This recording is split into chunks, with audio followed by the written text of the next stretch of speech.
What to do when a loved one dies. Settling an estate. That's our topic today. Let's get started right after this.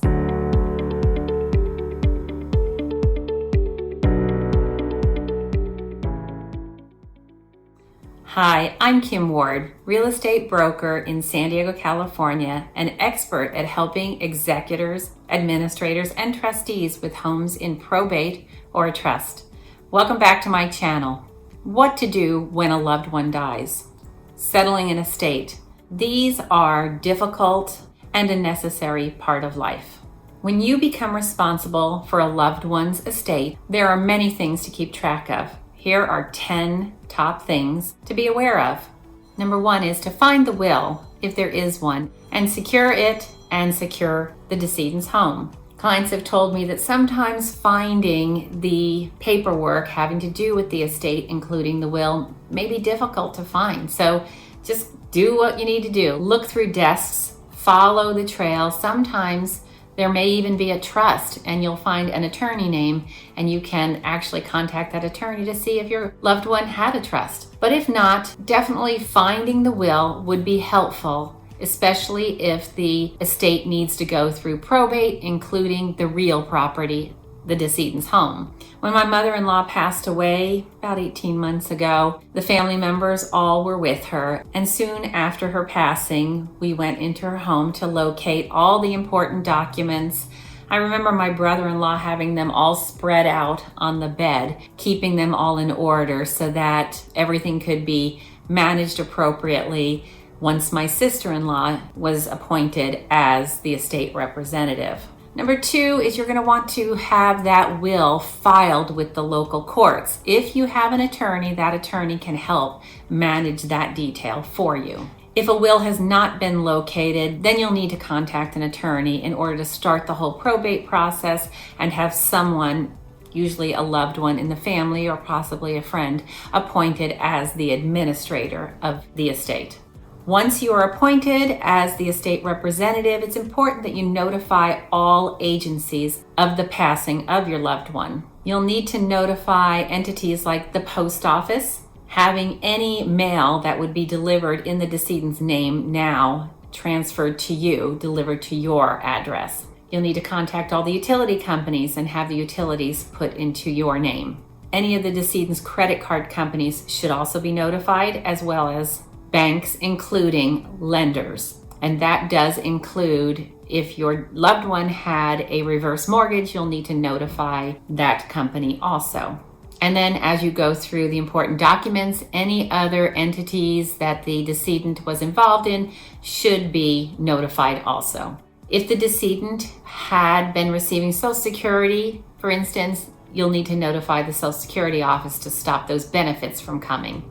The more quickly you do this, the more quickly the direct deposits and the checks will be stopped. And that way you won't have to worry about returning those funds or those checks. And on a side note, you may want to contact the insurance company on the decedent's home. I have a little bit more information on that. If you'd like to reach out to me, I can share with you my experience handling the property insurance for the decedent's home.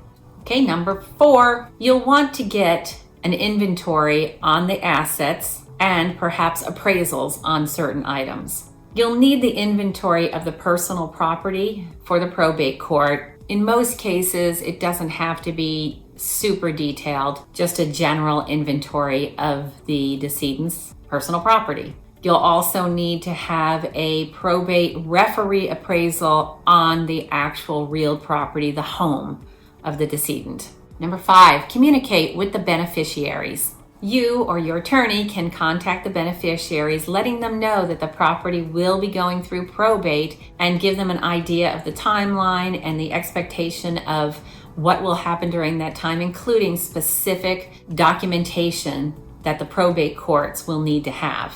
If you should have limited authority, there's going to be a timeline difference than if you have full authority to represent the estate. Experience shows that beneficiaries can grow unhappy if they do not have some semblance of what is happening during the time after someone passes away. My experience is when you stay in touch with them, they will feel comfortable and you won't get all the phone calls, especially the upset phone calls.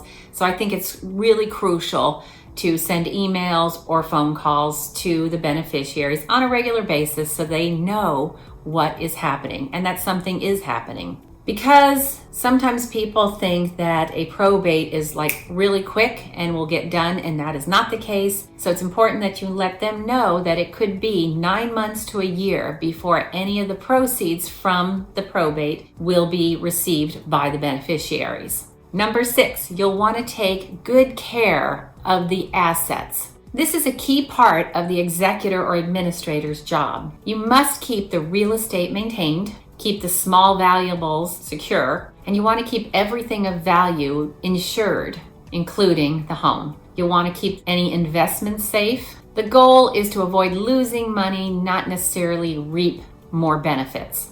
Number 7, collect money owed to the estate. This could take some time to fill out paperwork and make phone calls. Once you do collect it, you'll want to deposit the money in a bank account specifically for the estate, not your own. Number 8, pay any bills. You're responsible for paying any legitimate bills owed by the estate, such as utilities or the mortgage on the property. And when there isn't enough money within the estate, if you should have funds available to continue with those bills, you can pay them with your own funds, keeping track of everything that you have paid for so that you can be reimbursed at the close of the probate. If you don't think you have enough funds to pay your bills and the bills for the decedent, then stop paying the bills and get some guidance from your probate attorney as to how to handle that type of situation. Your attorney can then let you know which bills take priority. Number 9, deal with the taxes. You'll need to file income tax returns for the decedent as well as the estate. Hopefully you or the decedent has a tax preparer and they can help to manage that detail.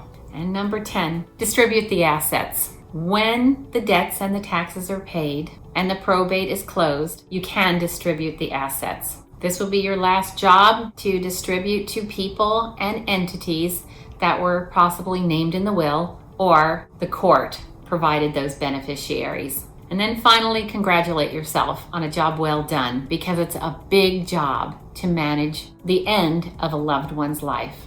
I hope you found this of value. Please subscribe to my channel, hit that bell button, then you'll get notified of my weekly videos. And I really appreciate a like. Post your comments or questions down below. And I'll see you next week.